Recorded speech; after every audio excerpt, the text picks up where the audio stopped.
This conference will now be recorded. नमस्कार. कोविड-19च्या lockdown काळामध्ये आयुर्वेदीय अभ्यासमालेमध्ये सगळ्यांचं स्वागत आहे. आज आपण वैद्य निखिल उदय पेंडसे यांचं नाडी परीक्षण या विषयावर व्याख्यान ऐकणार आहोत. वैद्य निखिल पेंडसे यांचे पिताश्री उदय पेंडसे हे प्रख्यात नाडी वैद्य आहेत. पुण्यामध्ये प्रॅक्टिस करतात. ते स्वतः निखिल सर सुद्धा पुण्यामध्ये प्रॅक्टिस करतात आणि त्यांची विशेष ओळख म्हणजे आयुर्वेदीयचे ते कार्यकारिणीचे सभासद आहेत. विवस्वान आयुर्वेदिक वेलनेस सेंटर म्हणून ते एक वेलनेस सेंटर चालवतात. अशा पद्धतीने सरांची शॉर्ट ओळख करून घेतल्यानंतर आपण सरांना अशी विनंती करूया की सर आपण आपलं मार्गदर्शन सुरू करावं. धन्यवाद देवदत्त देशमुख.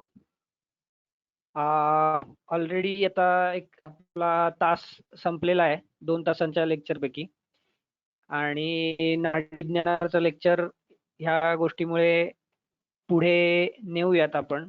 आवाज सगळ्यांना येतोय? एकदा फक्त मला कन्फर्मेशन हवंय, कारण आता स्क्रीन मध्ये व्हिडिओ पूर्ण बंद केलेला असल्यामुळे मला जर कन्फर्मेशन मिळालं की आवाज व्यवस्थित होतोय, आवाज येतोय. ओके, चला तर आता आपण चालू करूया. नाडी परीक्षा हा आयुर्वेदामधला तसा गूढ ठेवला गेलेला किंवा असलेला अशा प्रकारचा विषय आहे. याच्या ग्रंथामध्ये फारसं वर्णन सापडत नाही. त्यामुळे नाडी परीक्षेबद्दल शक्यतो जी काय माहिती मिळते ती IQ किंवा चमत्कार अशा स्वरूपामध्ये खूप वेळेला येते आपल्या समोर. आणि मग चमत्कारासाठी काहीतरी करायला पाहिजे. मग त्याच्यासाठी वेगवेगळ्या प्रकारांनी प्रयत्न केले जातात. खूप वेळेला असं होतं की पुस्तकामधून मिळणारं ज्ञान जे काय आहे नाडी परीक्षेचं ते प्रॅक्टिकल इम्प्लिमेंटेशन कसं करायचं त्याचं, हे सगळ्यात मोठी प्रॉब्लेमची गोष्ट आहे जी बघायला मिळते. तर आता मी तुमच्या बरोबर जे काय स्लाइड शो मध्ये दाखवणार, शेअर करणारे, बोलणारे हे माझे वडील वैद्य उदय पेंडसे यांच्याकडून जे काय मी 5 वर्ष त्यांच्याकडे पूर्ण शिकायला असताना शिकलो. त्याच्यानंतर पुढच्या माझ्या मागच्या 10-12 वर्षाच्या प्रॅक्टिसमध्ये ते जशा पद्धतीने अनुभवत गेलो तसं त्याच्यामध्ये काही ऍडिशन झाल्या, काही गोष्टींचं करेक्शन झालं, काही गोष्टी जितक्या आपण बघत जाऊ तितक्या डीप लक्षात येत जातात. असा त्याच्या मागचा एक मुख्य भाग आहे. आणि जसं की कायम आयुष्यभर आपल्याला शिकत राहायला लागतं, हे जसं सगळ्या शास्त्रांच्या बाबतीत आहे तशाच पद्धतीने ते नाडी विज्ञानाच्या बाबतीत पण आहे. जेवढे आपण सूक्ष्म तेवढा आपल्याला त्याच्यातनं येणारा अंदाज जो काय आहे, करेक्शन जे काय, ते रीडिंग जे काय आहे ते परफेक्ट पॉइंट मिळतं. तर याच्यामध्ये नाडी परीक्षा जी आहे ती 2 मुख्य भागामध्ये आहे सांगण्याची. एक जो भाग आहे तो आहे दोषनाडी आणि धातू नाडी असा, आणि दुसरा जो भाग आहे तो स्पर्श जे आहेत नाडीचे त्याच्यानुसार जे नाडीचे प्रकार केले गेले ते आहेत. मी परत सांगतो की मी हे जे काय सांगतोय हे पूर्णतः त्या पद्धतीने मी शिकलो गुरुकडून, त्याच्यानुसार सांगतोय. आणि त्याच्यामध्ये प्रमाण देणं ही गोष्ट आहे शक्य, याच्याबद्दल मी डाऊटफुल, कारण जसं गुरुमुखातून आलं तशा पद्धतीने ते ग्रहण केल्यानंतर जे एक्सपिरियन्स मध्ये दिसलं त्या पद्धतीने ते वापरत गेलो. आता सुरू करताना आपल्याला पहिल्यांदा नाडी परीक्षण म्हणजे काय, नाडी परीक्षा कुठे करायची याच्यासाठीचा जो मुख्य एक सांगण्यात आलेला जो काही संकेत आहे तो असा की अंगुष्ठ मुळाच्या खाली साधारण 2 बोटं इथे आपल्याला नाडी परीक्षण करायचं आहे. मी फास्ट बोलतोय, आवाज खूप असा आहे? व्यवस्थित आहे? ओके. तर जसं आता समोरच्या चित्रामध्ये तुम्हाला दिसतंय त्याप्रमाणे अंगुष्ठ मुळाच्या खाली साधारणतः 2 बोटं, वात पित्त कफ. पहिलं जे आहे ते वाताचं आहे, दुसरं जे बोट आहे ते पित्ताचं आहे, तिसरं जे बोट आहे ते कफाचा आहे.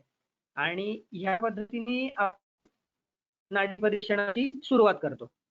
तर वात पित्त कफ जी बघत आहे, सगळ्यात पहिल्यांदा काय येतो की खूप वेळेला टिप ऑफ द फिंगर जी फिंगर जी आहेत ती नाडीवरती ठेवली जातात. टिप ऑफ द फिंगर जी आहे त्याच्यामध्ये आपल्या स्वतःचं आर्टेरियल आणि व्हेनस अॅनास्टोमोसिस जे आहे ते त्या टिप ऑफ द फिंगरला असतं. खूप वेळेला आपण जी नाडी बघतो ती पेनची न लागता आपल्याला कन्फ्यूज नाडी लागते. आपल्या स्वतःच्या हाताचे जे ठोके आहेत हे मी घेऊन आपल्या समोर पिक्चर येतं, त्यामुळे आपलं लक्ष आणि पेशंट हे त्यामुळे आपल्याला लक्षात येत नाही की आता मला नक्की मी बघतोय ते काय बघतोय. त्यामुळे बोटाचा जो सगळ्यात मोठा मांसल भाग आहे, तर याच्यासाठी मला खरं तर 1 सेकंदाभरासाठी व्हिडिओ ऑन करावा असं वाटतंय. आपण बघूया कनेक्शन किती सपोर्ट करतंय.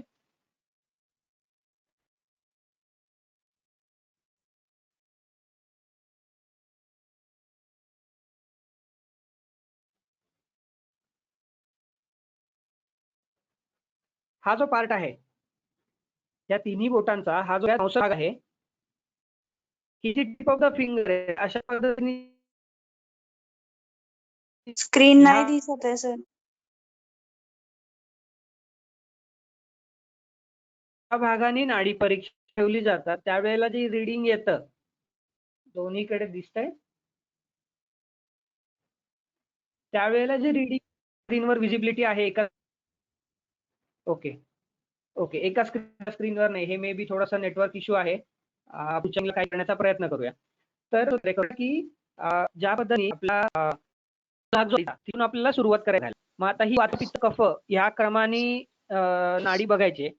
तर नाडीचा स्पर्श बोटाला आपल्याला कुठे लागतोय याच्यानुसार नाडी काय आहे हे ठरत जातं. तर सगळ्यात पहिल्यांदा दोषनाडी बघूया आपण. दोषनाडीमध्ये वाताची, पित्ताची, कफाची अशा तिन्ही दोषांची नाडी जी आहे ती बघितली जाते. प्रत्येक वाताच्या बोटावर, पित्ताच्या बोटावर, कफाच्या बोटावर कुठे स्पर्श आहे त्या नाडीचा याच्यानुसार आपल्याला ती नाडी काय सांगते, कुठल्या प्रकारच्या वाताची दृष्टी आहे, कुठल्या प्रकारच्या पित्ताची दृष्टी आहे, कुठल्या प्रकारच्या कफाची दृष्टी आहे, ही आपल्याला लक्षात येऊ शकते. ही बघण्यासाठी आपल्याला ही जी पुढची स्लाइड आहे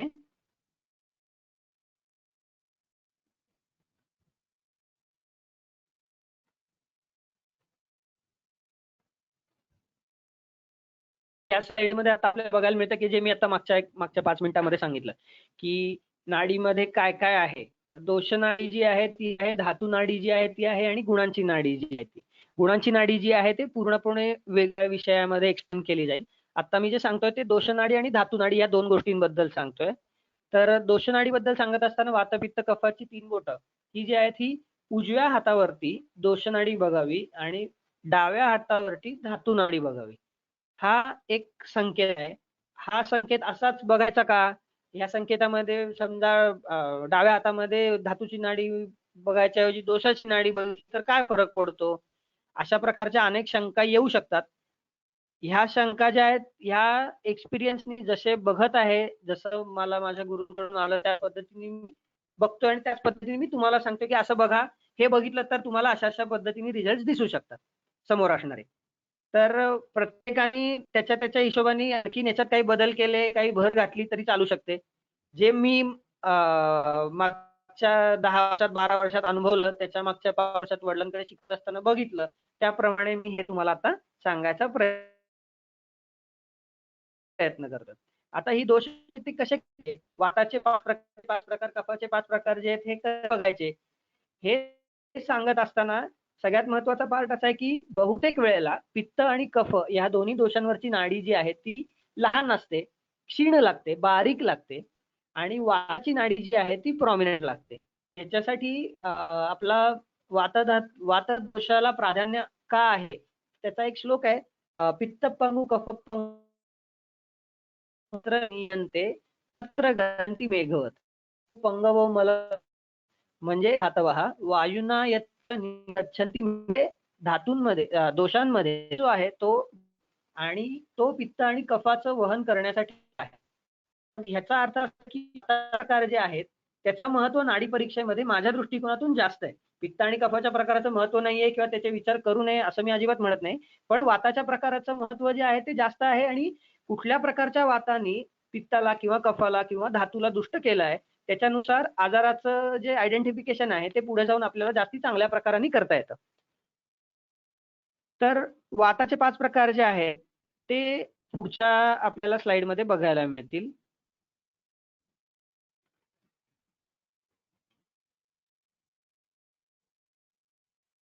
तर जे पहिलं बोट आहे अंगठ्याच्या शेजारचं, त्याचे आपल्याला 5 भाग करायचे. ते 5 भाग करत असताना कुठल्या भागावरती कुठल्या वाताचा प्रकार आहे त्याच्यानुसार आपल्याला दूषित शरीरामधली माहिती लक्षात येते. हा पहिला जो आहे हा प्राणाचा क्षेत्र येतं. हे दुसरं जे आहे हे उदानाचं क्षेत्र येतं. तिसरं जे आहे ते अपाराचं क्षेत्र येतं. चौथं जे आहे ते समचं क्षेत्र.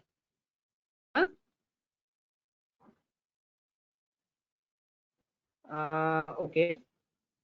हा, आता कुठली स्लाइड आहे तुमच्या समोर? हो येस, आय एम सॉरी. हे दुसरे 2 लॅपटॉप वरून करत असल्यामुळे ना स्लाइड चेंज नाही केलेली. जातो मी तिथे लगेच. थँक्यू.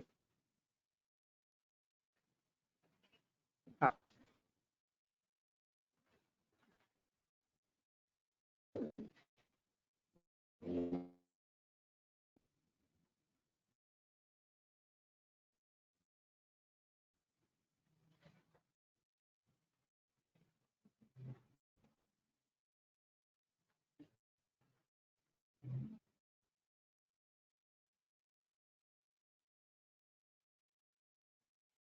ओके. मग आता थोडी इकडच्या एका मीटिंग साठी पुन्हा हा जो आता तुमच्या आता स्लाइड विजिबल झाली आहे. मगाशी कोणीतरी स्लाइड विजिबल नाही म्हणून सांगितलं होतं. स्लाइड विजिबल झाली आता? हा, नाही सर. आता समोरची तुम्हाला स्लाइड दिसते आहे? नाहीये? आता दोन्ही ठिकाणी वेगवेगळ्या स्लाइड चालू आहेत. एका ठिकाणी वातदोष, एका ठिकाणी ओके, एका ठिकाणी वातदोषाची नाडीची स्लाइड आहे. आता तिथपर्यंत मी पोहोचतो. हे तिन्ही वातपित्त कफाचे जे आहे अंगुष्ठमूळाच्या खाली 2 बोट साधारण बघायचं, याचा रेफरन्स त्याच्यासाठीची स्लाइड दाखवली आहे. इथून आता मी लगेचच वाताच्या स्लाइड वरती जातो. आता दोन्हीकडे सेमच स्लाइड आहे. तर जसं मी सांगितलं असे 3 प्रकार जे आहेत वायूचे. सर नाही. आता तिन्ही ठिकाणी प्रेझेंटरवर एक स्लाइड आहे. आता कुठली स्लाइड दिसतेय? स्लाइड विजिबल झाल्यात दोन्हीकडे? नाडी टाइप नाडी टाईपची स्लाइड दोन्हीकडे दिसणं अपेक्षित आहे. नो सर, फक्त नाव दिसतंय. हो बरोबर, दोन्हीकडे तीच आहे. एक मिनिट प्लीज, माझ्याशिवाय बाकी कोणी बोलू नका. इथे सरांचा गोंधळ होतोय. एका याच्यामध्ये दोष नाडी वातदोष असं तुम्ही एक बोट असलेलं असं एक चिन्ह आहे आणि दुसऱ्या याच्यामध्ये नाडी टाईप असं लिहिलंय. हो, दुसरीकडे काय दिसतंय? नाडी टाइप्स. दोष नाडी वातपित्त कफ. आता आलं.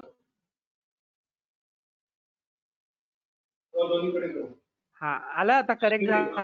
करेक्शनचा इश्यू आहे. दोन्हीकडे सेम दिसतंय. मे बी दोन्हीकडे आता ओके. तर आता दोन्हीकडे दिसणारी जी स्लाइड आहे ती वातदोषाच्या नाडीची स्लाइड आहे का सगळ्यांना? सर कन्फर्म करा फक्त.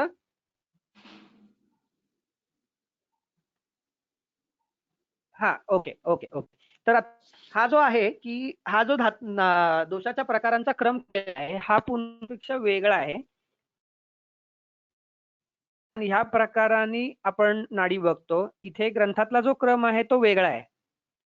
तर नाडीमध्ये हा क्रम का बसवला याचं कुठल्याही प्रकारचं एक्सप्लेनेशन आता तरी माझ्याकडे नाही. पण ज्या वेळेला उदानाची दृष्टी असते त्यावेळेला तो स्पर्श उजवीकडून दुसऱ्याच बाजूला बघायला मिळतो. ज्याला आपानाची दृष्टी असते त्यावेळेला तो उजवीकडून तिसऱ्याच बाजूला बघायला मिळतो. त्याच्यानंतर समानाची जी असते ती चौथ्या ठिकाणी मिळते आणि व्यानाची जी असते ती शेवटच्या ठिकाणी मिळते. ह्याच क्रमाने प्राण, उदान, अपान, समान, व्यान ह्या 5 प्रकारच्या वाताच्या दृष्टीमध्ये ज्या वेळेला प्राणाशी रिलेटेड काही सायन्स असतील किंवा सिम्पटम्स असतील त्यावेळेला ती नाडी जी आहे ती पहिल्या क्रमांकावर लागते. ज्या वेळेला उदानाची दृष्टी असते, प्रत्येक वायूची जी कर्म आहेत ती त्या त्या प्रकाराने जीवन श्वैत उद्गार निश्वासांना प्रवेश करू, हे समजा प्राणाचं कर्म आहे. तर ह्या प्राणाच्या कर्मामध्ये ज्या वेळेला काही ना काही स्वरूपाची बिघाड विकृती तुम्हाला जो आहे तो प्राणावर असतो. त्याच्यानंतर उदानाची बघताना उरस्थान उदान वृत्ती प्रयत्न ऊर्जा बल वर्ण स्मृती क्रिया, तर ह्याची गलावशर्यत वाक प्रवृत्ती याच्यामध्ये आतापर्यंत जे काही बघायला मिळालेलं प्रॅक्टिकली, तर उदानाची दृष्टी जी आहे ती एक्सप्रेशन मध्ये, म्हणजे उदानाचं काम काय आहे तर बलवर्ण स्मृती क्रिया हे सगळं एक्सप्लेन करणं, एक्सप्रेस करणं. आतमध्ये जे आहे, समजा आतमध्ये कृष्णवर्ण आहे तर तो कृष्णवर्ण एक्सप्लेन करेल, आतमध्ये जर गौरवर्ण आहे तर गौरवर्ण तो एक्सप्रेस करेल. एक्सप्रेशन जे आहे ते जेव्हा कुठेतरी बिघडतं त्यावेळेला तिची दृष्टी जी आहे ती उदानामध्ये येते. तसंच अपानामध्ये आहे. अपानोपानगा श्रोणी बस्ती गोचरा. हॅलो, अपानाच्या क्षेत्रामध्ये कार्यक्षेत्रामध्ये गर्भनिष्क्रमण असेल किंवा मलमूत्राचं विसर्जन असेल, ह्याच्यामध्ये असणारे कुठल्याही प्रकारची विकृती जी आहे ती ज्या वेळेला दिसते त्यावेळेला अपान वायूच्या क्षेत्रामध्ये जो बिघाड आहे तो आयडेंटिफाय करण्यासाठी अपानावरची नाडी जी आहे ती आपलं काम करते. त्याच्यानंतर समान जो आहे, समानो अग्निसमीपस्थ, अग्नीशी रिलेटेड जी कुठली विकृती आहे ती ज्या वेळेला आपल्याला बघायला मिळते त्यावेळेला समानावरची नाडी आहे. आणि ज्या वेळेला हृदयामध्ये काही बिघाड असेल, व्यान काय सांगतो, व्यानो हृदयस्थित हा कृत्स्न देहचारी महाजवा. देहचारी म्हणजे तो सगळ्या शरीराभर आहे आणि त्याचं मुख्य कार्य काय आहे तर हृदयामध्ये आहे. त्यामुळे हृदयाशी अनेक प्रकारच्या विकृती ज्या आहेत त्या ज्या वेळेला आपल्याला बघायला मिळतात त्यावेळेला तो नाडीचा जो प्रकार आहे तो व्यानावरती आपल्याला नाडी लागते. तर ह्याची काही उदाहरणे जी आहेत ती पुढच्या एकेका स्लाइडला आहेत दिलेली. साधारण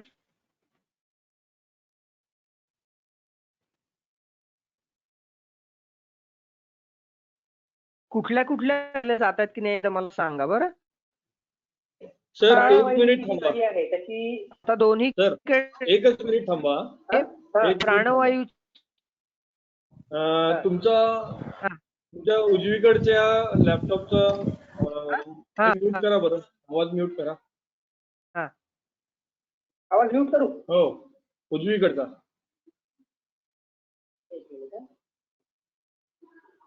आवाज म्यूट करू? एक मिनिट. केला म्यूट. आता आवाज येतोय मला? केला का? हॅलो, हा केला ना? हॅलो, हो केला. हॅलो, उजवीकडचा सुरू केला. आता दुसराही म्यूट करून बघू का? हा केला, म्यूट केला. एक मिनिट. ओके, एक मिनिट. आता डावीकडचा बंद केलाय. काय होतंय, कट होतोय. मी आवाज रिले करतो बर का. मी आवाज रिले करतो. आवाज रिले करताय? म्हणजे एकाच ह्याच्यातनं जाईल तुमचा. बोला सर. आता दोन्हीकडे येतोय. दोन्ही स्लाइड कुठली दिसते त्याला? प्राणवायूची दिसते? नाही, दोष नाडी दिसतेय. एकीकडे दोष नाडी दिसते, थोडा एकीकडे प्राणवायू पल्स दिसते आणि एकीकडे दोष नाडी दिसते. ओके, थांबा.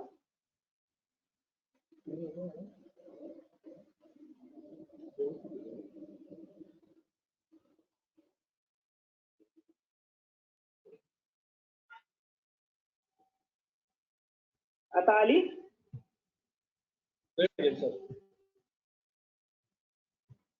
ओके, स्लाइड आली की सांगा, मग चालू करतो.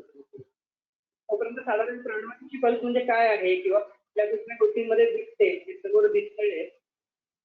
अनेक प्रकारच्या मेंदूचे आजार जे आहेत, म्हणजे हायपोब्रेन आहे किंवा एपिलेप्सी सारख्या काही गोष्टी आहेत की ज्याच्यामध्ये प्राणाचा संबंध, प्राणाचं कार्यक्षेत्र जे आहे ते बघायला मिळतं. तिथे आपल्याला प्राणावरती नाडी लागते. आता पुढे प्राणावरनं उदानाकडे जात असताना काय सांगतो, जसा उदानाचं मगती सांगितलं की एक्सप्रेशन, जसं एक्सप्रेशन हे काम आहे उदाहरणाचं, तसं दुसरं उदाहरणाचं काम काय तर उदाहरण बल मुक्तते.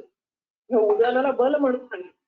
तर हे बल जे आहे कुठल्याही प्रकारची क्रिया आहे. म्हणजे पेशंट आपल्याला सांगतं एक लक्षण असतं त्यामध्ये की मला काही करायचा उत्साहच वाटत नाही. हे जेव्हा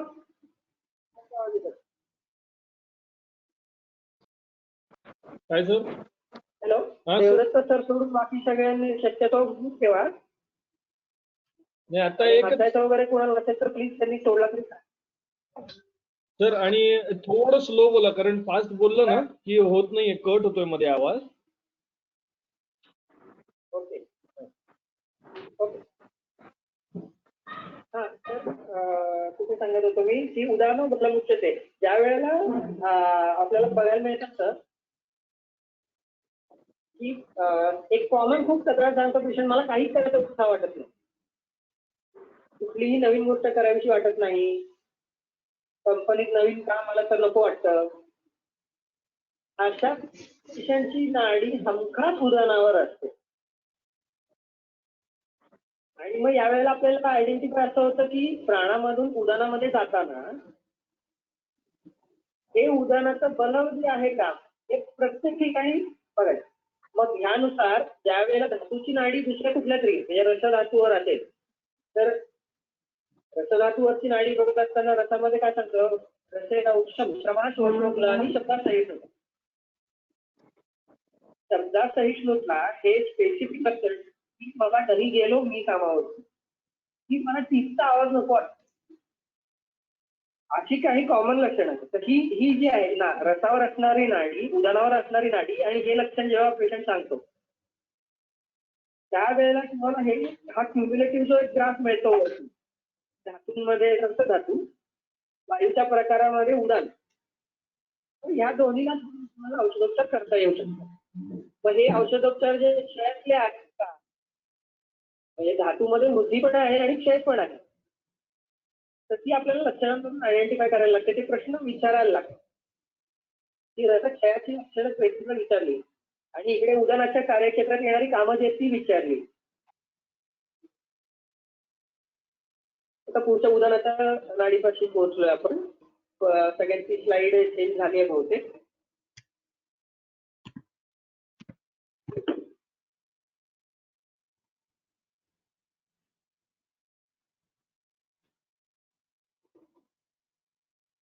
अजून एक उदाहरणाच्या स्लाइड मध्ये आता स्लाइड बघितल्यानंतर लक्षात आलं की हार्मोनल इम्बॅलन्स जो आहे खूप साऱ्या मेल किंवा फिमेल पेशंट मध्ये जेव्हा मासिक धर्माशी रिलेटेड काही प्रॉब्लेम आपल्याला आयडेंटिफाय होतो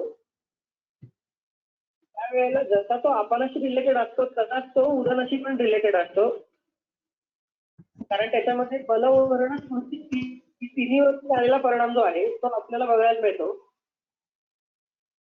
साधारण वयवर्ष 40 ते 50-55 या वयोगटामधल्या स्त्रिया जेव्हा आपल्याकडे येतात त्यावेळेला बदलत असणारी त्यांच्या शरीरातली हॉर्मोन जी आहे ती जशी आपणाच्या कार्यक्षेत्रात असल्यामुळे आपणाची नाडी दाखवतात तशाच पद्धतीने त्याचं व्यक्त होणं जे आहे याचा संबंध उदाहरणाशी असतो. त्यामुळं मनाचं प्रीणन करणारी औषधं जेव्हा आपण वापरतो तेव्हा आपणाच्या कार्यक्षेत्रात असणाऱ्या या विकृतीवरती आपल्याला खूप चांगले रिझल्ट बघायला मिळतात.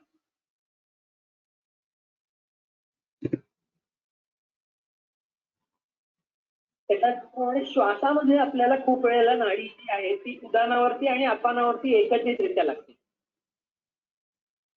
मग याच्यामध्ये पहिला स्पर्श जो आहे नाडीचा तो उदाहरणावर आहे का अपानावर आहे याच्यावरनं आपल्याला आयडेंटिफाय करता येऊ शकतं की मूळ विकृती कुठे आहे. हे आता सगळं शेवटी जेव्हा एक 3-4 केसेस स्टडी जेव्हा सांगेन मी त्यावेळेला कदाचित आणखी व्यवस्थित लक्षात येईल की नाडी कुठल्या धातूवर दोषावर प्रकारावर होती आणि त्याच्यानंतरचं फाइंडिंग काय होतं. तोपर्यंत आपण सर्वसाधारणपणे उदाहरणाच्या नाडीमध्ये काय काय लक्षणं दिसू शकतात तर त्याच्यामध्ये हृदयाशी रिलेटेड असणाऱ्या विकृती, दम्याशी रिलेटेड असणाऱ्या किंवा श्वसन संस्थेशी रिलेटेड असणाऱ्या विकृती, त्याच्यानंतर जेव्हा आजारपण आहे, नुसतं मी आजारी आहे, म्हणजे माझे सगळे रिपोर्ट काढले, मला एनिमिया नाहीये, माझं रक्त व्यवस्थित आहे, माझी सगळी हॉर्मोन चांगली आहे, पण मी बरं आहे असं मला वाटत नाही, मी आजारी आहे, अशा सांगत येणाऱ्या पेशंटची संख्या भरपूर असते. अशा लोकांची 100% नाडी जी आहे ती उदाहरणावर लागते. आता एक उदाहरणानंतर आपण स्लाइड सगळ्यांकडे झाल्या ते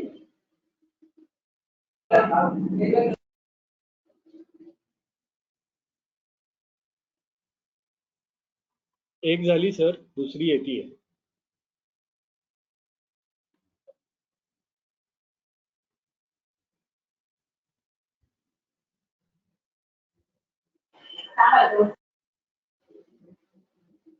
झाली दोन्हीकडे. झाली सर. हा, तर आपणाचं कार्यक्षेत्र जे आहे किंवा आपण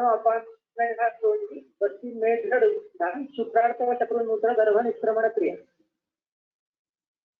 ह्या सगळ्या ज्या क्रिया आहेत, ह्या क्रिया जर त्याच्या योग्य मार्गाने योग्य पद्धतीने होत नसतील तर त्याच्यामध्ये आपणाची नाडी जी आहे ती आपल्याला लागते. साधारण कुठल्या ठिकाणी लागू शकते, तर खूप साऱ्या इन्फर्टिलिटीच्या केसेसमध्ये नाडी जी आहे ती आपण शुक्र रक्त अशा पद्धतीने लागलेली बघायला मिळते. त्याचा रक्ताचा याच्याशी काय संबंध आहे, तर आर्तवट आहे त्याचा आणि रक्ताचा असणारा संबंध, त्याचा आणि रसाचा असणारा संबंध, त्यामुळे रक्त शुक्र आणि आपण हे कॉम्बिनेशन जर तुम्हाला पेशंट मध्ये दिसलं तर त्याच्यामध्ये तुम्ही 100% सांगू शकता की आपणाचं जे कार्यक्षेत्र आहे की ज्याच्यामध्ये गर्भधारणा हे अपेक्षित आहे ती तिथे दिसत नाही. आता हीच नाडी समजा धातूमध्ये मांसावर गेली तर मांसावरती ती नाडी असताना त्याच्यामध्ये आपल्याला स्पेसिफिकली बघायला मिळतं की गर्भाशयाची धारण क्षमता जी आहे ती कमी झाली. मग त्याला हॉर्मोन्स वगैरे छान आहेत, पण काय दिसतं तर थिकंड एंडोमेट्रियम दिसतं. मग जेव्हा एंडोमेट्रियमचा आकार त्याच्या ठराविक आकाराच्या पेक्षा पुढे जातो त्यावेळेला तो गर्भधारण करू शकत नाही आणि मग ती जी नाडी आहे ती मांस, शुक्र आणि अपानाच्या पद्धतीने फिरते. आता नंतर आपण पुढे समानाच्या नाडीकडे जाऊया. देवदत्त सर खूप त्रास होत आहे? नाही सर. ओके. समानाचं कार्यक्षेत्र जे आहे ते शंकर वाग्भटांनी सांगितलं की समानो अग्निशमीपत्ता कोष्ठे तरती सर्वता अन्नम गृह्णाती पचती विवेचयति मुंचती. म्हणजे अन्न ग्रहणानंतर पचन संस्थेशी रिलेटेड असणारं जे काय सगळं आहे हे सगळं जे आहे हे समानाकडे जातं. आता याच्यामध्ये विवेचयति, पचती आणि मुंचती, बरोबर. तर हे जे विवेचन आणि मुंचती आहे याच्यामध्ये फक्त स्थूल पचन घेण्याची आवश्यकता नाही आपल्याला. सूक्ष्म पचन जे आहे त्याच्यामध्ये पण ह्याच गोष्टी बघायला मिळतात की त्यावेळेला समान आणि अपान या दोन्हीमध्ये फिरणारी नाडी जी आहे ती आपल्याला सांगते की पचनामध्ये येतं काय, डायजेशन, प्रोग्रेशन, रिॲब्सॉर्प्शन. आता ही रिॲब्सॉर्प्शनची जी कन्सेप्ट आहे ही फक्त पोटामध्ये होते का, तर म्हणजे किडनीमध्ये पण होते. जेव्हा आपण किडनीचं फंक्शन डिटेल बघतो त्यावेळेला EGFR जो आहे ग्लोमेरुलर फिल्ट्रेशन रेट तो बिघडलेला असताना वायू समान वायूकडे जातो. समानाकडे तो का जाईल, समान म्हणजे पचन म्हणजे फक्त पोट नाही. त्यामुळे कुठल्याही प्रकारचा क्रॉनिक जीर्ण आजारामध्ये आता लिव्हर सेल जी आहे ती काय करते काम, ती पण ऍब्सॉर्प्शनचं काम करते. किडनीची जी सेल आहे ती पण रिॲब्सॉर्प्शनचं काम करते. आपण जेव्हा ग्लोमेरुलरचं फंक्शन बघतो PCT DCT proximal convoluting tubule, loop of Henle आणि डीसीटी. याच्यामध्ये डीसीटीचं काम जे आहे ऍब्सॉर्प्शन, पीसीटीचं काम जे आहे ते आहे सिलेक्टिव्ह ऍब्सॉर्प्शन. मग सिलेक्टिव्ह म्हणजे काय, तर कुठले घटक किडनीने ठेवायचे आणि काढायचे हे पुन्हा विवेचयती मुंचतीमध्येच येतं. हे आपण समानावरती नाडी जी आहे ती फक्त बाबा पोट फुगतं पोट साफ होत नाही का इथपर्यंत नाही थांबून उपयोग. हे जे डीपर थिंकिंग आहे त्याच्यामध्ये ते समानाकडे येतं. म्हणजे कुठल्याही प्रकारच्या पचनाच्या आजारामध्ये समान बिघडलेलंच आहे. विवेचयती मुंचतीमध्ये काय काय येऊ शकतं, तर लिव्हरची जी सेल आहे ती फॅट पचवण्याचं काम करते शरीरामध्ये आपल्या. मग ज्या वेळेला हायपरबिलिरुबिनिमिया दिसतो तर डायरेक्ट असू दे किंवा इनडायरेक्ट असू दे, तो कशामुळे होतो, तर बिलिरुबिन नावाचा जो घटक आहे जो प्रोसेस केला जातो. हा प्रोसेस केला जातो म्हणजे काय होतं, तर पचवला जातो. मग अन्नम गृह्णाती पचती विवेचयती मुंचती, या विवेचन आणि मुंचनामध्ये प्रत्येक स्थूल पचनाबरोबरच सूक्ष्म पचनाचा पण अंतर्भाव केला पाहिजे. आणि मग सूक्ष्म पचनाचा अंतर्भाव जेव्हा आपण त्याच्यामध्ये करतो त्यावेळेला ती समानाची नाडी मग ती अलॉंग विथ अपान आहे का प्राण आहे का उदान आहे याच्यानुसार आपल्याला ठरवता येऊ शकतं की ती कशामुळे झालंय. इंड्यूस गोष्टी जेव्हा असतात, आपण म्हणतो की बाबा खूप कामाचा ताण आहे, त्या कामाच्या ताणामुळे पचन बिघडले, तर त्यावेळेला ती जी नाडी आहे ती प्राणावर आणि समानावर आहे का, प्राणावर आणि अपानावर आहे का, याच्यानुसार आपल्याला कारणाकडे जाता येऊ शकतं. आता समानानंतर आपण पुढे व्यानाची नाडी बघूया.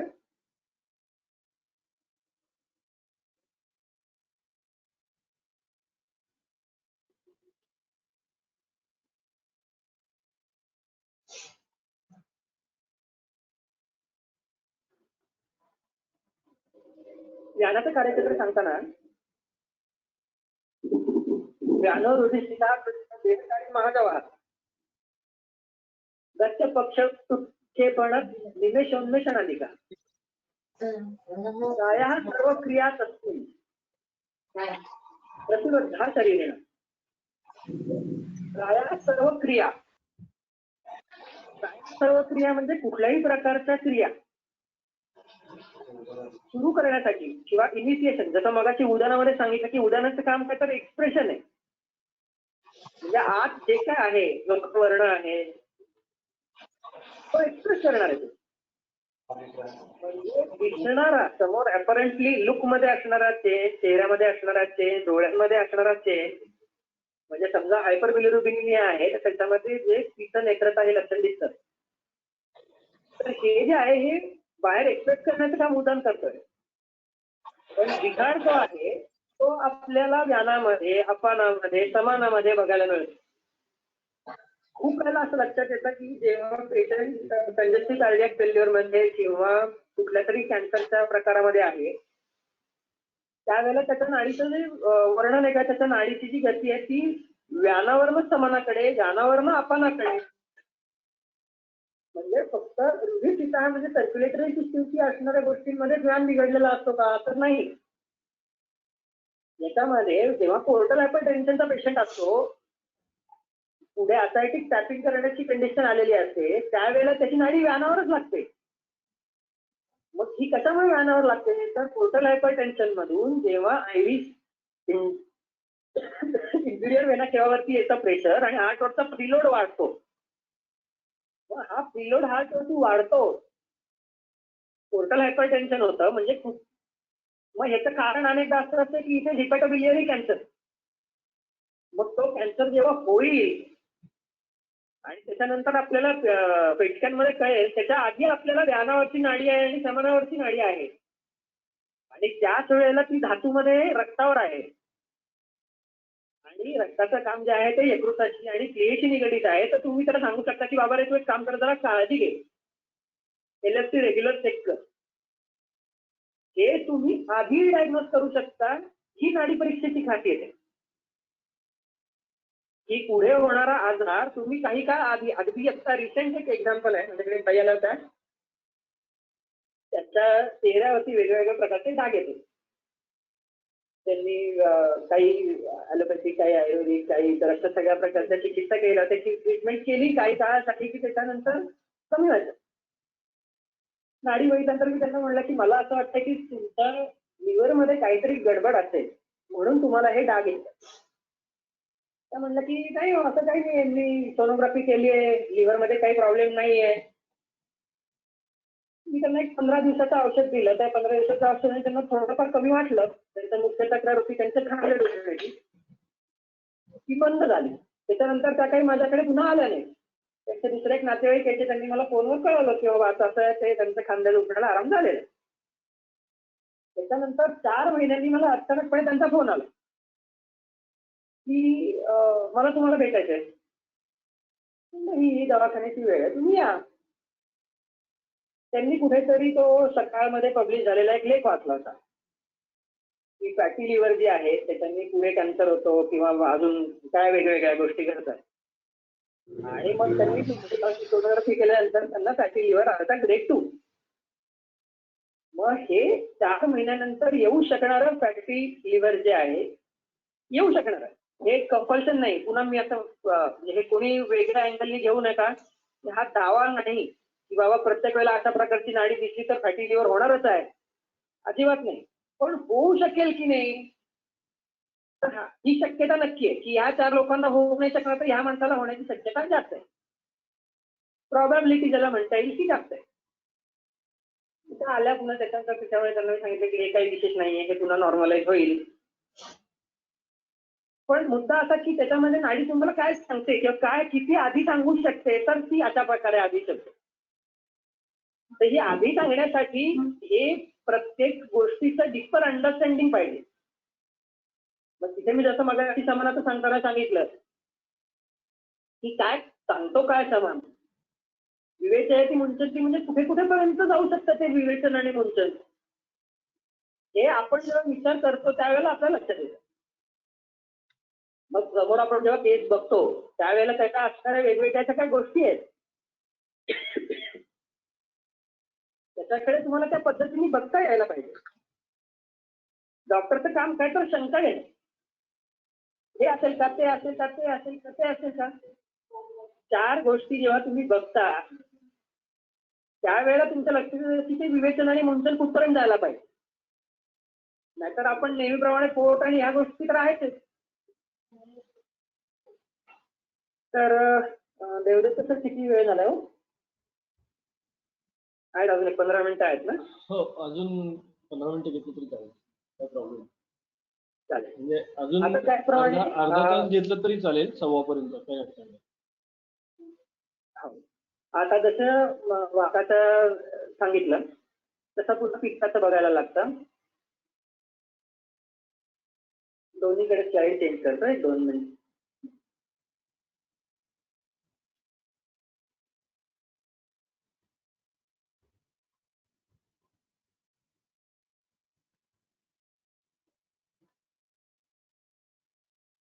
मधलं बोट जे आहे ते पुन्हा पित्ताचं सांगितलंय.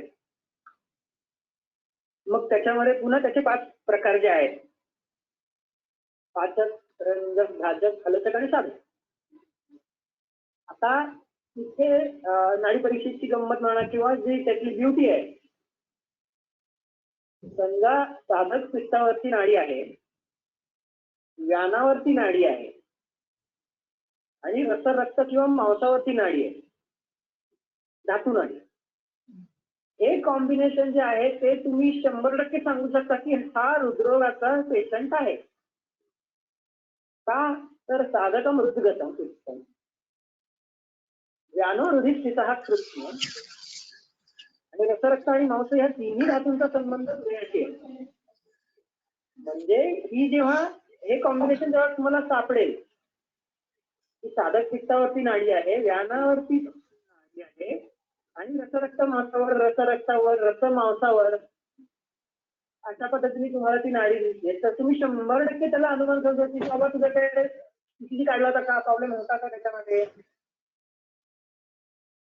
हृदयाचं कुठल्याही प्रकारे म्हणजे फेल्युअर असेल तरी सुद्धा किंवा इस्केमिक हिस्ट्री असेल समजा तरी सुद्धा इस्केमिक हिस्ट्रीमध्ये खूप स्पेसिफिक फाइंडिंग माझा आतापर्यंत बघण्यामध्ये आलेलं आहे. अपान आणि व्यान किंवा अपान एकटा मांस धातू आणि साधक पित्त हे कॉम्बिनेशन जेव्हा केव्हा बघायला मिळतं तेव्हा 100% इन्फास्ट हिस्ट्री त्या पेशंटला सापडतं. मग हा जो इन्फास्ट आहे हा जुना इन्फास्ट डायग्नोज करण्यासाठी तुम्हाला हे कॉम्बिनेशन नक्की युजफुल आहे.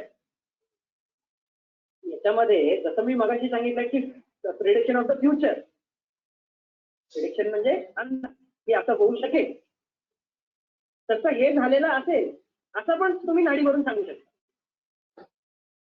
जसं तुम्ही हे सांगता की बाबा हे होऊ शकतं तर काळजी घे, तसं तुम्ही जेव्हा विचारता की अरे हे झालं होतं का, त्यावेळेला त्या पेशंटचा विश्वास जिंकण्यासाठी तुम्हाला याचा खूप उपयोग होतो. जेव्हा नवीन प्रॅक्टिसमध्ये उतरलेलो असतो आपण, जेव्हा अशा प्रकारे नाडी बघितली आणि त्याला जर विचारलं की बाबा अँजिओप्लास्टी, बायपास किंवा अशा प्रकारची काही हिस्ट्री आहे का किंवा हार्ट अटॅक येऊन गेला होता का, त्या माणसाला काय वा या माणसाला कळलं बरं मला काय झालंय त्याच्यापैकी काहीतरी अंदाज त्या माणसाला आला. कसं आहे ह्युमन बिहेवियर असं आहे की जेव्हा मी डॉक्टरकडे जातो किंवा आयुर्वेदिक डॉक्टरकडे जातो तेव्हा त्याच्या डोक्यात काहीतरी इमेज असते की हा नाडी हात ठेवेल आणि मला काहीतरी सांगेल.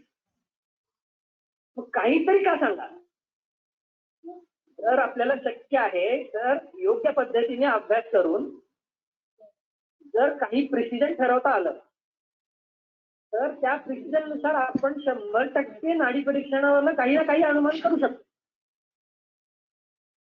मग हे जे अनुमान आहे हे ह्या पद्धतीने ह्या चौकटीमध्ये बसवून करताय.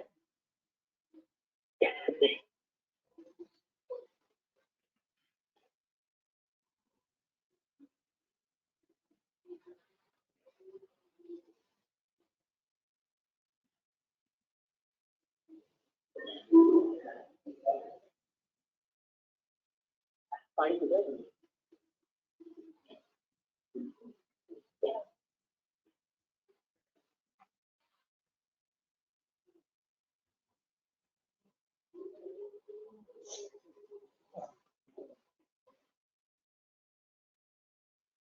हे पुन्हा वाघबटामधले रे की समजा भ्राजक पित्तावरची नाडी आहे त्याच्यामध्ये तुम्ही समजू शकता की त्याच्या स्किनशी रिलेटेड तुम्हाला काहीतरी बघायचं आहे.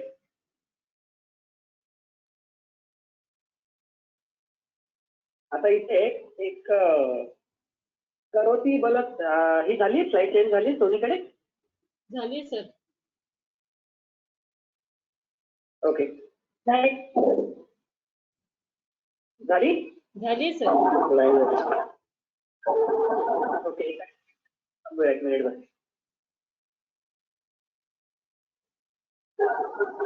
झाली आहे तर स्लाइड चेंज झाली सर.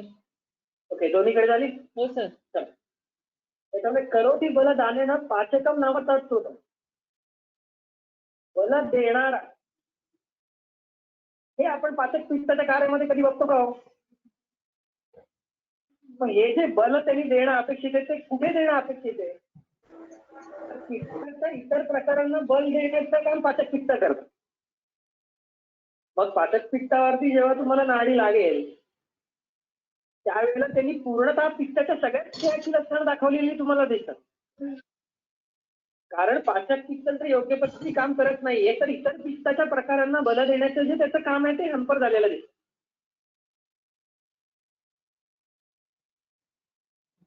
अशाच प्रकारे मी कफदोषाची नाडी जिथे आपल्याला बघता येते.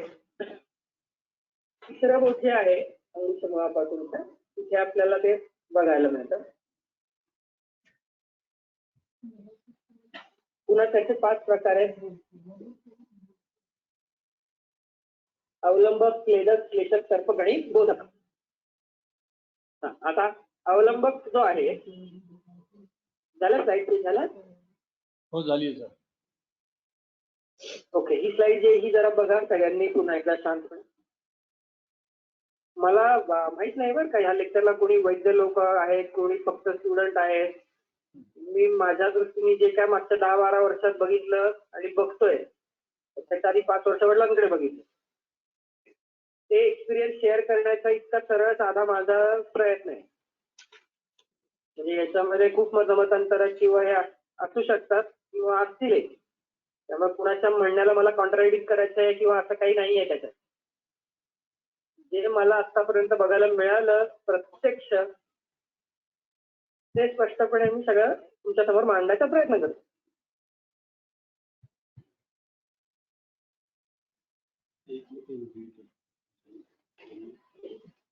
तर अशा प्रकारे परत एकदा रिपीट करतो की अवलंबक, क्लेदक, क्लेशक, तर्पक, बोधक आणि तर्पक असे 5 प्रकार जे आहेत ते कपाचे बघायला मिळतात. आता याच्यामध्ये अनुभवाचा भाग असा की साधारण 100 पैकी 100 लोकांमध्ये जर वाताचे प्रकार बघायला मिळाले तर फक्त 40 लोकांमध्ये पित्ताचे प्रकार बघायला मिळतात आणि 20 लोकांमध्ये कफाचे प्रकार बघायला मिळतात. त्यामुळे आयडेंटिफिकेशन जे आहे ते समजा तुम्हाला पीक सिलेक्ट करायचे वाताचे 1 किंवा 2 प्रकार किंवा जे काय लागतील ते, पित्ताचा एक प्रकार, कफाचा एक प्रकार, तर हे क्युम्युलेटिव्हली तुम्हाला एक प्लॅटफॉर्म देतात की अपान आणि समान, बोधक आणि अवलंबक आणि पाचक. मग पाचक पित्ताचा, अपानाचा, समानाचा आणि अवलंबक नावाच्या कफाच्या प्रकारात काय एकमेकांशी संबंध आहे हे जोडण्याचं काम वैद्याचं. की तो अवलंबक हा श्लेष्मा, तो काय करतो, हे जे आहे त्याचा संबंध अपानाशी, समानाशी आणि पाचक पित्ताशी किंवा भ्राजक, जे कॉम्बिनेशन, परम्युटेशन कॉम्बिनेशन तुम्हाला मिळेल त्याच्यानुसार कार्यामध्ये जो काय बिघाड झालेला आहे तो ह्या एका प्लॅटफॉर्मवर तुम्हाला अवेलेबल होऊ शकतो. की 3 दोषांमध्ये हे पिक्स असताना अशा प्रकारचे ते पिक्चर बघायला मिळतं का? आणि आता याच्यामध्ये काय सांगतो की हे रिव्हर्स कॅल्क्युलेशन आहे. थोडं काय करायचं आपल्याला, समजा नाडी बघायची, नाडी शिकायची, कुठल्याही आयसीयू मधल्या पेशंटकडे जा, 50 आयसीयू मधले पेशंट बघा, त्यांच्यापैकी किती लोकांची नाडी व्यानावर आहे, किती लोकांची नाडी समानावर आहे, हे जेव्हा आयडेंटिफाय कराल तेव्हा तुम्ही तुमच्या लेवल क्रॉस व्हेरीफाय करू शकता. ही गोष्ट हे मी सांगतो म्हणून प्रमाण मानणं आणि त्याच्याप्रमाणे चाला असं अजिबात नाहीये. हे अक्षरशः हाताला धरून शिकवायची गोष्ट आहे की अरे बाबा ही समानाची नाडी आहे बघ जरा. मग समानाची नाडी जी आहे ती काय काय सांगू शकते. समजा जसं मग अशी मी म्हटलं की किडनी फेल्युअरच्या केसमध्ये पण ती समानाकडे आहे. मग 4, 5, 10, 20, 100 किडनी फेल्युअरच्या केसेसमध्ये नाडी समानावर लागती का? हा आपण स्वतः अनुभव घ्यायचा विषय. तेव्हा आपण हे कन्फर्म करू शकतो शिक्षणावर. हा चला आहे बरं का. तर याच्यामध्ये पुन्हा पर्सन टू पर्सन आयडेंटिफिकेशन असे पण असू शकतं की सगळ्यांना आपण समानच आहे, पण पहिला स्पर्श समानावर आहे आणि दुसरा स्पर्श अपानावर आहे. म्हणजे अवयव अपानाच्या क्षेत्रातला आहे आणि बिघडलेलं कार्य समानच आहे. विवेचन गुंतन जे बिघडलंय ते अपानाच्या क्षेत्रातल्या अवयवाचं समानाद्वारे असं आपल्याला बघायला मिळतं.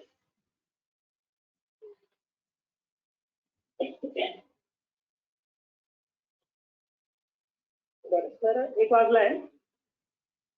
अजून पुन्हा आता धातू नाडी जी आहे ती इंट्रोडक्टरी करतो आणि मग थांबावं असं वाटतंय मला. किंवा आजही काही प्रश्न विचारायचे आहेत का कोणाला? नाहीतर मग आता फक्त आपण दोष नाडीवर काही प्रश्न असतील ते घेऊ. मग धातू नाडी, पुढच्या धातू नाडी आणि अजून जो स्पर्शाचा आहे जे सूक्ष्म, साम, कठीण असे जे काही स्पर्श आहेत तो पुढच्या याच्यामध्ये घेऊ. हरकत नाही. मग 10 मिनिटं आपण विचारायला द्यायची का कोणाला काही? नाही, आता तुम्ही धातूचं इंट्रोडक्शन करा, नंतर प्रश्न घेऊन संपूया. हा ठीक आहे. धातू नाडी जी आहे ती आपल्याला डाव्या हातावर ब्रेक आहे, उजव्या हातावरती दोषाची नाडी आहे, डाव्या हातावरती धातूची नाडी आहे. बरोबर. मग ती जी आहे ती वात पित्त कफ अशा तीन दोषांमध्ये आहे. पुन्हा बोटाची पहिल्या जे स्लाइड मध्ये दाखवली ती पहिलं बोट वाताचं, दुसरं बोट पित्ताचं, तिसरं बोट कफाचं. मग वातावरती रसरक्त, पित्तावरती रसरक्त, कफावरती रसरक्त. ह्या प्रत्येकाचा एक सिग्निफिकन्स आहे.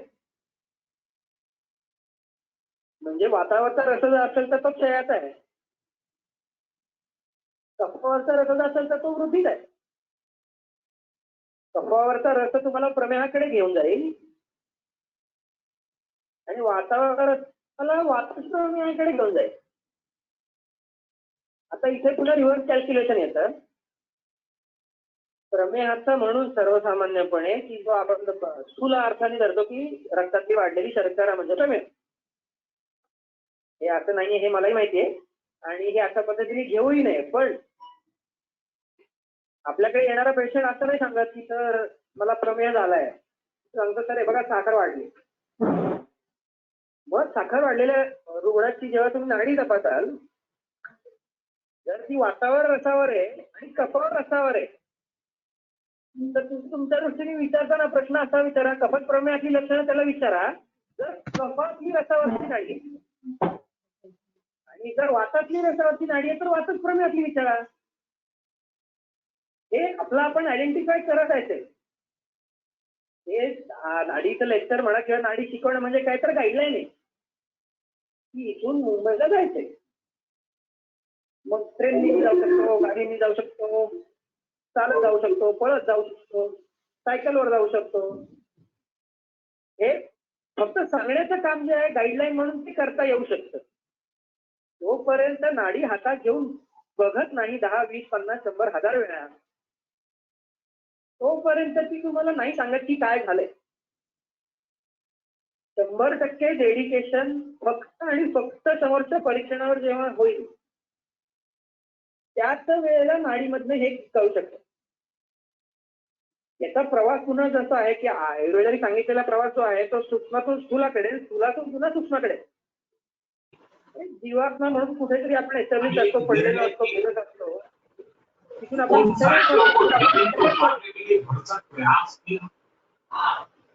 त्या शरीरातून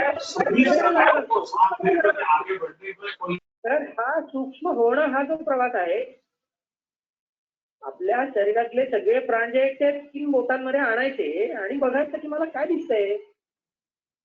100% तुम्हाला नाडी डायग्नोसिस पर्यंत घेऊन जाऊ शकते.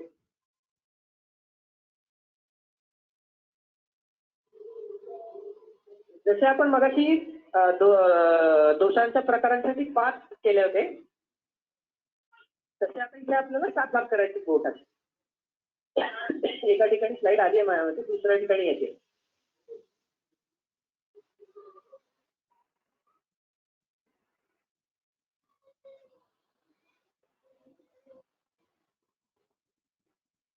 दोन्हीकडे स्लाइड चेंज झाली का? 1-2 मिनिटं थांबा. कोणत्या डिस्प्ले स्लाइड? ओके, एका ठिकाणी आले. कृपया दुसरं कोणीही बोलू नका, मी सरांशी संपर्क साधून आहे. सर दोन्हीकडे स्लाइड आल्यात बहुतेक. हो आलेत. ओके चला आता हे शेवटची 2-5 मिनिटं घेतो. याच्यामध्ये जसं मी म्हणलं की आपण दोषाची नाडी बघताना बोटाचे 5 प्रकार केले होते, 5 डिव्हिजन केले होते. तिथे आपण जसे प्राणोदान अपान समान ज्ञानाचे बघत होतो तसं इथं आपल्याला रसरक्त मांसमेद अस्थिमज्जा शुक्र या क्रमाने घ्यायचे आणि मग नाडीचा स्पर्श कुठे आहे.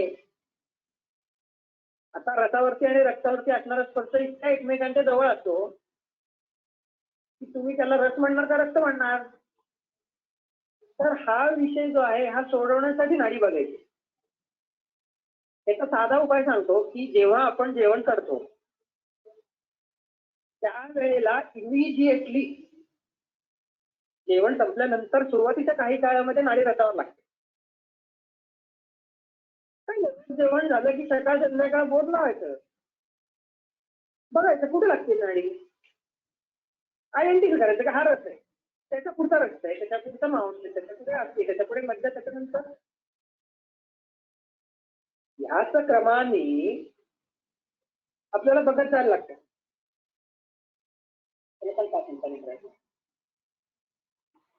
हॅलो. हा बोला. तर आता हे धातूंमध्ये जे डीप जायचं आपल्याला ते आपण पुढच्या सेशनला जावं. तोपर्यंत आतापर्यंत जे काय झालंय त्याच्यावर काही शंका काय असेल तर तुमच्याशी संपर्क झाला असेल तर तुम्हाला कोणती तशी उत्तरं द्यायचा प्रयत्न करतो. काही शंका आलेल्या आहेत त्या मी वाचून दाखवतो. काही शंका आलेल्या आहेत सर, त्या वाचून दाखवतो. हो बोला ना, बोला.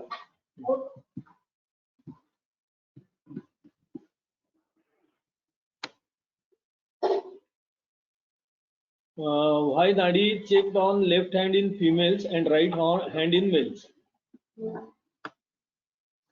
आता हे जे आहे हे माझ्या इथे नाही वापरलं जात. दोन्हीकडे आम्ही उजव्या हाताची नाडी बघतो, डाव्या हाताची नाडी बघतो. उजव्या हाताची नाडी जी आहे तर मग मी एका स्लाइडला दाखवलं होतं नाही का.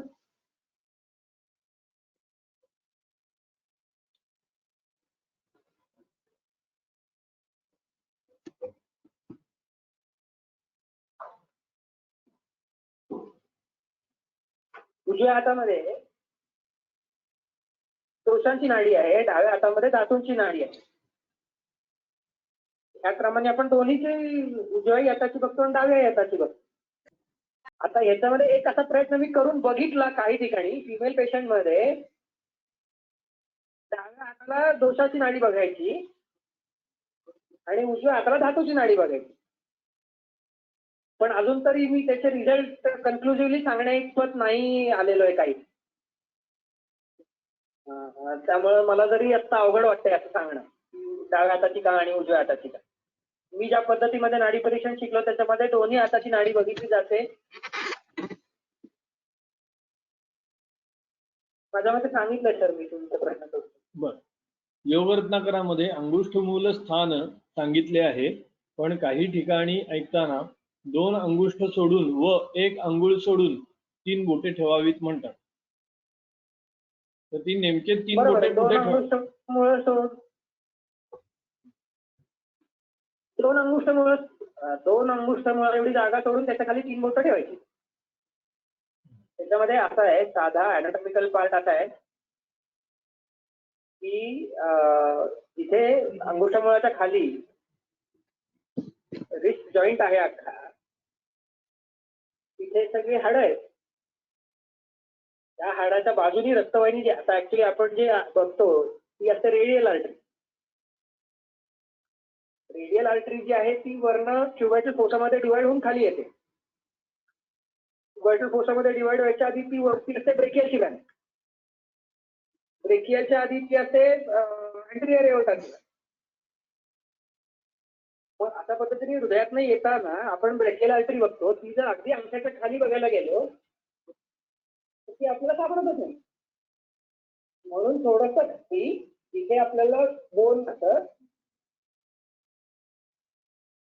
त्याच्यावरती ती नाडी पालपट करावी. 2 अंगुष्ठ मुळं सोडून खाली बघायची. आणि योगरत्नाकरामध्ये सांगितलेलं काय ते खरं तर मला माहित नाही. म्हणजे मी ते कधी वाचलंही नाही आणि त्याच्यानुसार नाडी बघायचा प्रयत्नही नाही केला. पुढचा प्रश्न असा आहे सर की नाडी परीक्षण हातावर सुपरफिशियल की डीप प्रेस करून करायचं, किती डीप प्रेस करायचं, असा एक प्रश्न असा त्यांचा आहे. 1 मिनिट सर, 1 मिनिट.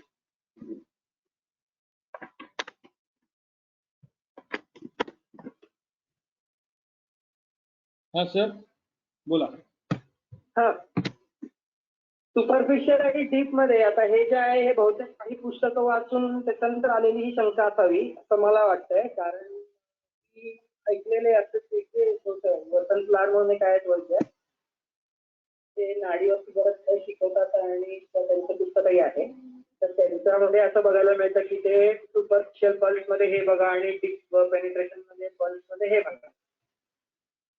तर सहजतेने हात जेव्हा तुम्ही पेशंटच्या हातावरती नाडी बघण्यासाठी म्हणून ठेवता, त्याच्यामध्ये ऑप्टिमम प्रेशर कॅल्क्युलेशन नावाचा फॅक्टर आहे.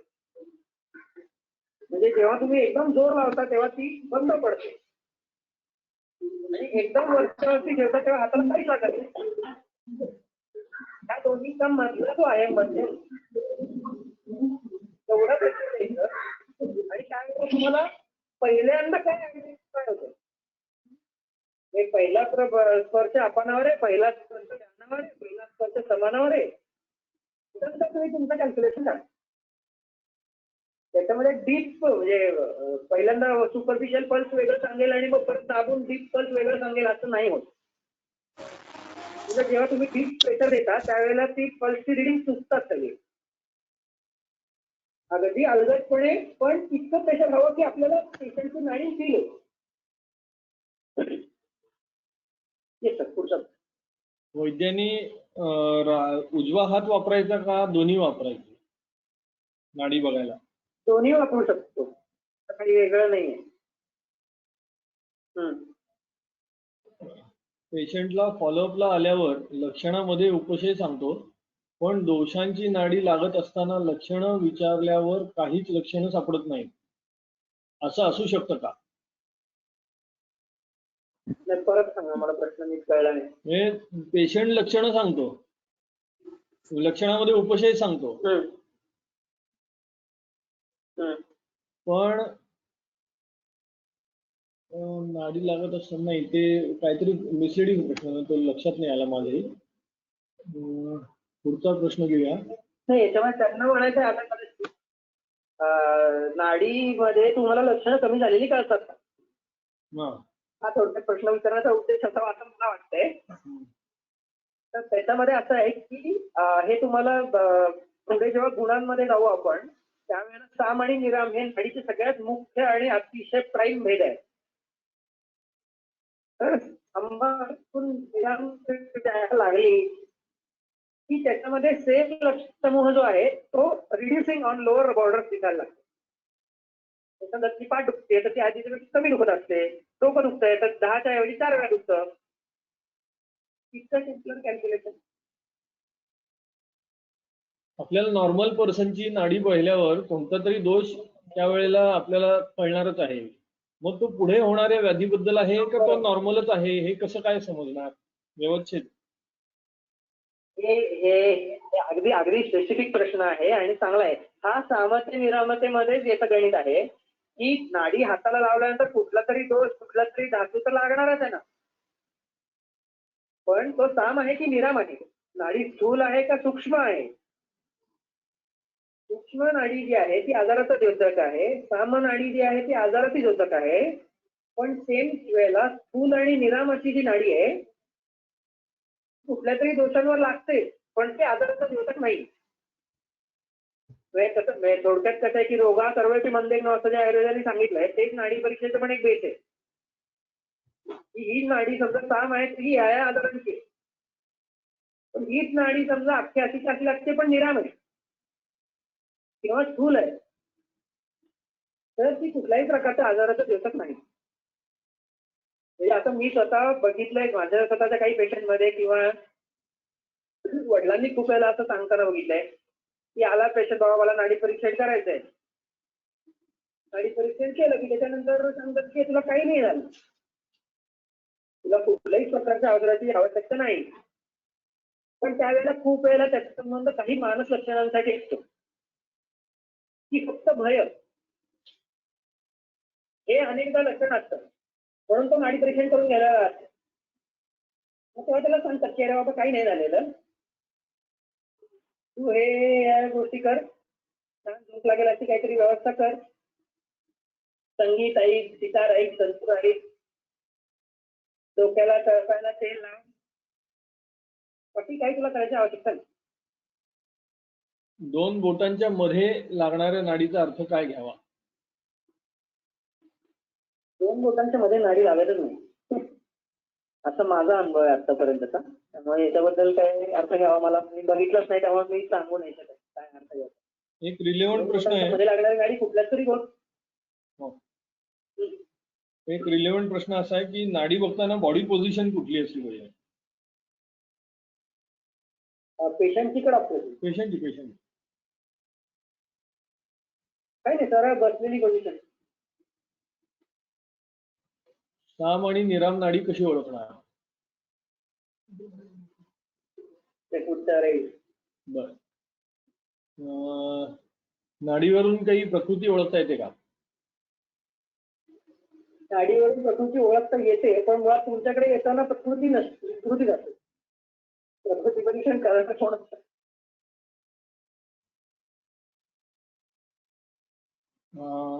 प्रकृती परीक्षणामध्ये बाबांचे गुरु जे होते ना, डॉक्टर भट म्हणून, त्यांचं म्हणणं असं होतं की प्रकृती परीक्षण हे एका लुक मध्ये करता यायला पाहिजे. तर ते त्यांनी मला एक्सप्लेन करायचा प्रयत्न केला, त्यांनी केलं एक्सप्लेन, पण ते मला काही अजून तेवढं लक्षात आलेलं नाहीये. त्यामुळे नाडीवरून प्रकृती परीक्षण हा प्रकार मी तरी केलेला नाही कधी. हे सामता निरामता स्थूल सूक्ष्मता हे नंतर सांगणार आहात का तुम्ही, कारण त्याच्यावर प्रश्न काही आले?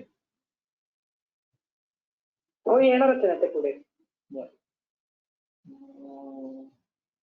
हा, उपाशी पोटी नाडी बघायची का कसं, म्हणजे ती वेळ कुठली आणि किती वेळ बघायची? याच्यामध्ये मला खूप वेळेला नाडीचा प्रश्न आहे.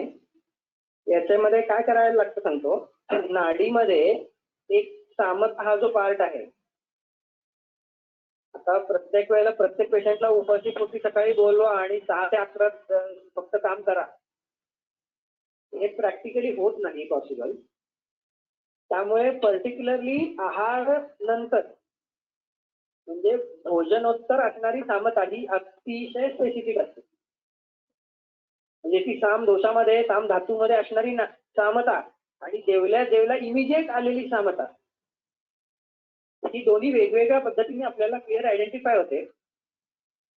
त्यामुळे जर पेशंट जेवून आलाय असं सांगितलं त्यांनी, तर आपल्याला कळलं की तो खाऊन आलाय, तर जेवल्यानंतर तिथं पावसा करून आपल्याला पुढे जात आहे.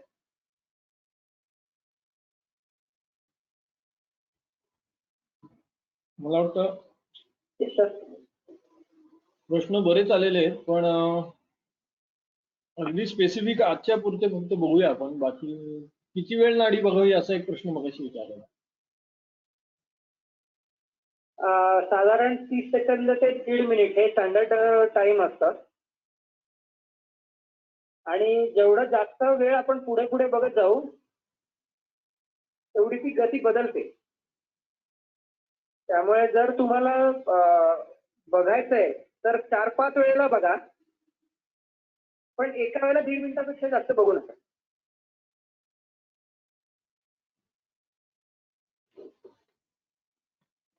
लहान मुलांना मध्ये सुद्धा अशीच नाडी बघायची का? हो, अशीच आहे.